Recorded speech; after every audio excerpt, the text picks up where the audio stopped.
I said it in the earlier session, and I'll say it again. I definitely have a greater appreciation for my professors now, kind of seeing what they have to do every lecture and just have all the faces looking down.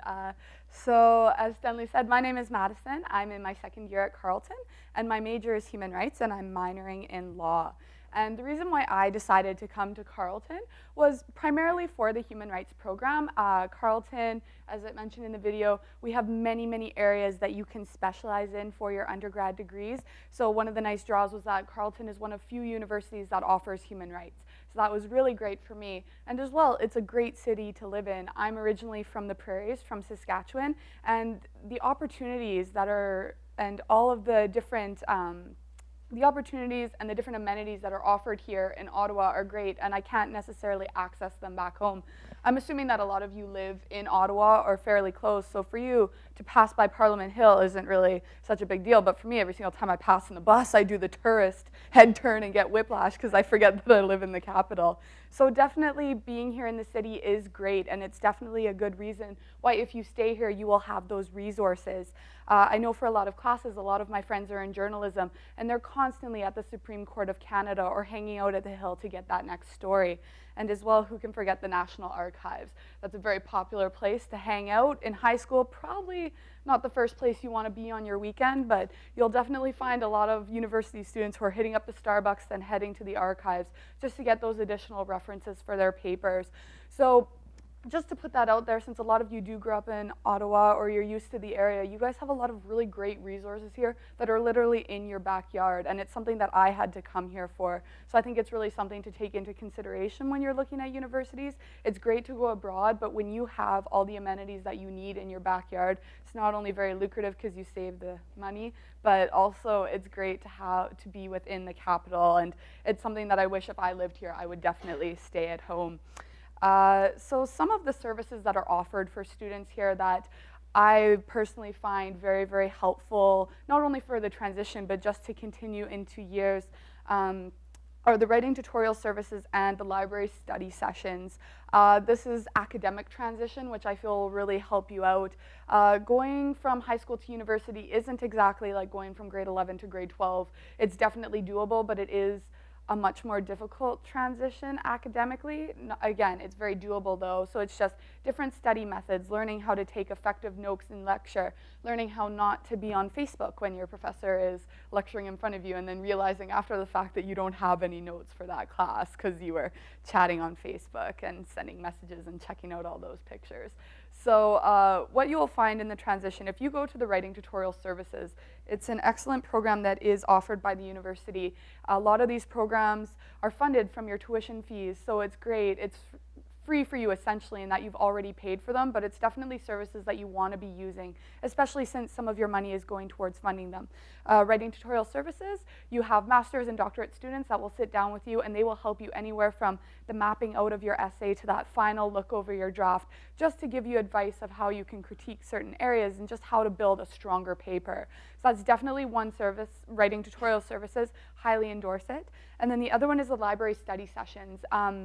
They are offered throughout the year. There's a lot at the beginning of the year and a lot that occur near exams. But say, for example, you've never written a multiple choice exam before where it's 60 multiple choice questions and it accounts for 35% of your grade.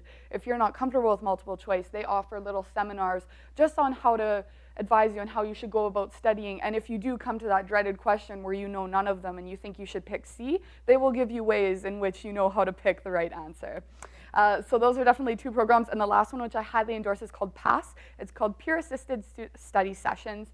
And it is in conjunction with a lot of courses, not all of them. So parents, if you find out that your son or daughter has the ability to go to a PASS session through their class, make them go. Because it is voluntary, but it's definitely worthwhile. Essentially, the PASS facilitator goes over everything that the students have done within the class, and they do it in simplistic terms where peers teach peers.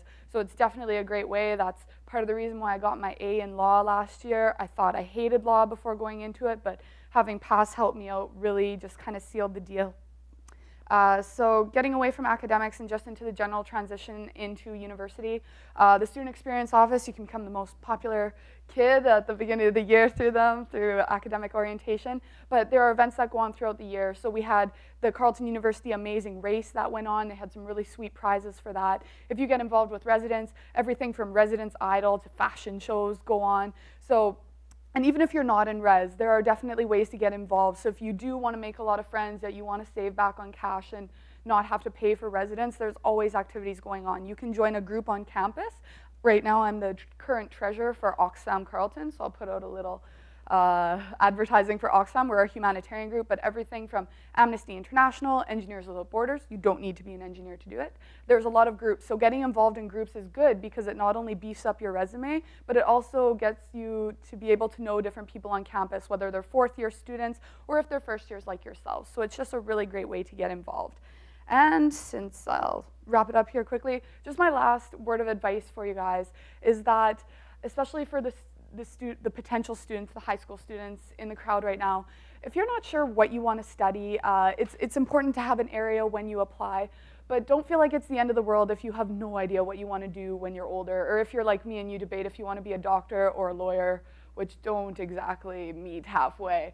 But I know many students that have changed their minors several times. I have a friend that's in second year. They've changed their minor 8 times already, or sorry, their major 8 times. So it's not a big deal if you're not sure what you want to do. University is a learning experience. So if you get the opportunity in your first year where you have a few electives classes where you could take just whatever classes you want to get the credits, take things that you think will interest you so that you're not penalized in the future if you do decide to change your major, that you have other areas that you can fall back on. So generally, if you're not sure what you want to do, it's okay.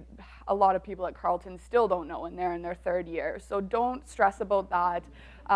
You can definitely do the transition from health and counseling services to academic transition to hanging out and getting a good social life here while maintaining the grades. You can definitely do it.